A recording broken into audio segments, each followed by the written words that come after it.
السلام علیکم ورحمۃ اللہ وبرکاتہ۔ ان الحمد للہ والصلاۃ والسلام علی من لا نبی بعدہ اما بعد۔ محترم سامعین اکرام، آج ہم آپ سے بات کرنے جا رہے ہیں شب برات کے حلوہ کے تعلق سے کہ اس کا کیا معاملہ ہے، کہاں سے ثابت ہے۔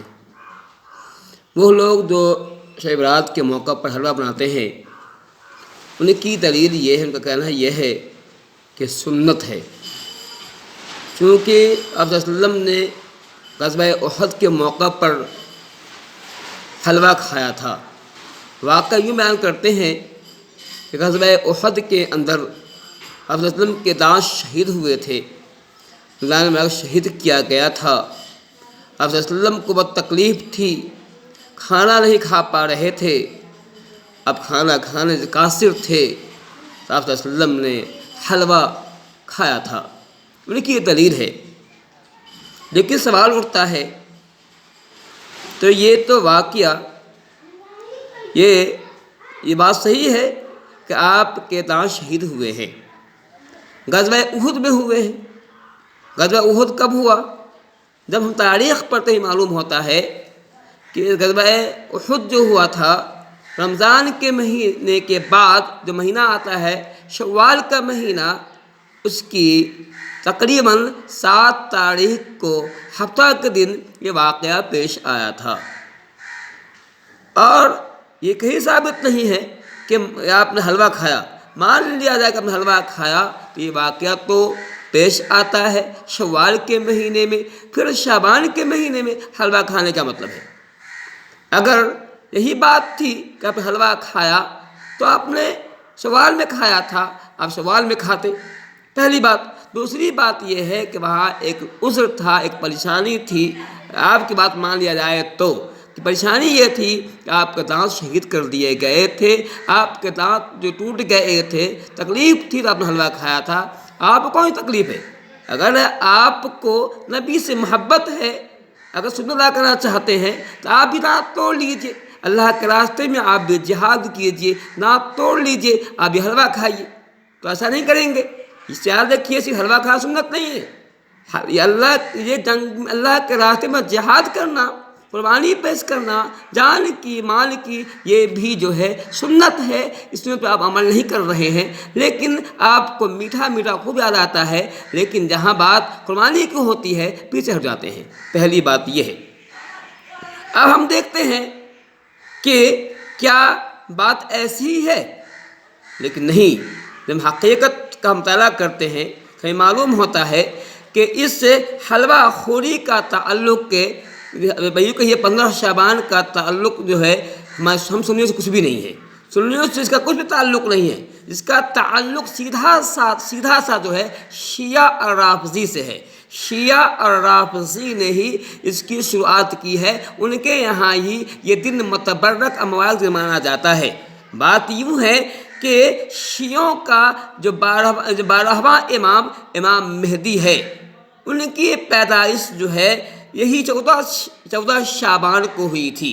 14 شعبان کو شیعوں کے 12ویں امام مہدی کی پیدائش ہوئی تھی، جس سے امام غائب بھی کہا جاتا ہے۔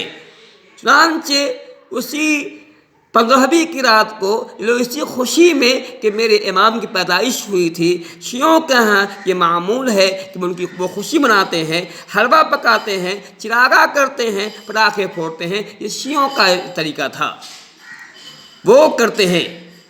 لیکن اس نے چاہا کس طرح سے اس کام کو سنی میں بھی نافذ کیا جائے، سنی بھی یہ کام کرے، اس نے اس کے لیے یہ کہانی گھڑا، اس کے لیے افسانہ گھڑا، اس بات کا کہ آپ صلی اللہ علیہ وسلم کے دانت شہید کیے گئے تھے، اس جنگ احد کے اندر آپ نے حلوہ کھایا تھا۔ لیکن وہ لوگ جنہوں نے اس پر عمل کیا، انہوں نے یہ غور نہیں کیا کہ آپ کے دانت شہید ہو رہے ہیں شوال کے مہینے میں، شوال سے کیا تعلق ہے؟ اگر یہی کام کرنا ہوتا تو شوال میں کیا جاتا؟ شوال میں کیوں کیا جاتا؟ چونکہ دانت تو آپ کے شوال میں شہید ہوئے ہیں، شوال میں نہیں۔ لیکن ان لوگوں نے غور نہیں کیا، شیعوں کی بات میں بغیر کوئی سوچے سمجھے، بغیر کوئی جو ہے دماغ لڑائے، اس کی کہانی میں، اس کے افسانے میں آ گئے اور یہ بھی کرنے لگے۔ میں بتا دوں آپ کو کہ شیعوں کا یہ تہوار ہے، شیعوں کے ہاں یہ ان کے 12ویں امام کی پیدائش کا دن ہے، اس لیے وہ کرتے ہیں۔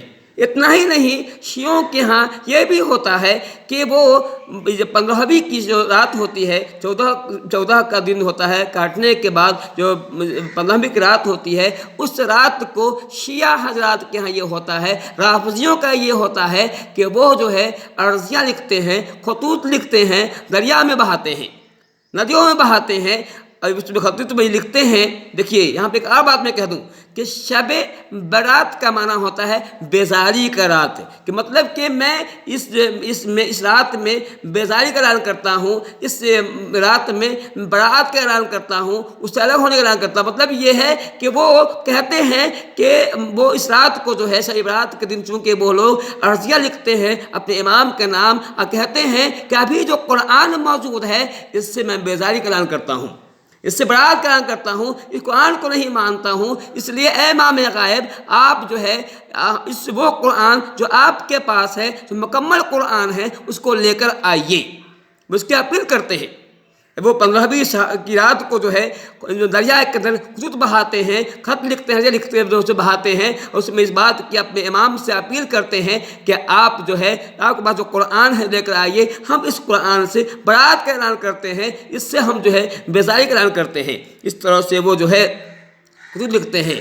اس طرح سے اس نے یہ کام جو ہے سنیوں سے اس طرح کرا کہ پھر اس نے جو ہے اس رات کے بارے میں بہت سے افسانے گڑھے کہ یہ رات یہ ایسی ہے ویسی ہے، اس لیے اس میں اس نے جو ہے اسرائیلی روایات کو جو ہے اسرائیلی روایات جو یہودی و عیسائیوں سے جو جھوٹی روایات ہے اس کو جو ہے انہوں نے لائے، اور اس کے لیے بہت سے احادیث گھڑی اور جو ہے سنیوں کو اس کو عام کرنے کی کوشش کی، اور سنی بھی ان کے دھوکے میں آ گئے، فریب میں آ گئے، اور سنی بھی یہ کام کرتے ہیں بلا کچھ سوچ سمجھے۔ ایک بات اور میں کہہ دوں، اگر یہ چیز مسنون ہوتا، اگر یہ اچھا ہوتا تو ہم دیکھتے ہیں کہ بلاد عرب کے اندر جو عرب ممالک ہیں اس کے اندر یہ چیز نہیں پائی جاتی ہے، نہ پہلے پائی جاتی تھی نہیں پائی جاتی ہے۔ ہم یہ بھی جانتے ہیں کہ اسلام جو ہے مکے کے اندر آیا ہے، بلاد عربیہ میں آیا ہے، وہیں آپ صلی اللہ علیہ وسلم پیدا ہوئے، وہیں آپ جوان ہوئے، وہیں بوڑھے ہوئے، وہیں آپ صلی اللہ علیہ وسلم کی سنت پر عمل کرنے والے صحابہ کرام بھی ہوئے۔ تو پھر یہ سوال اٹھتا ہے اگر یہ چیز اچھی تھی، محمود تھی، تو ان کے یہاں یہ بات کیوں نہیں پائی جاتی ہے؟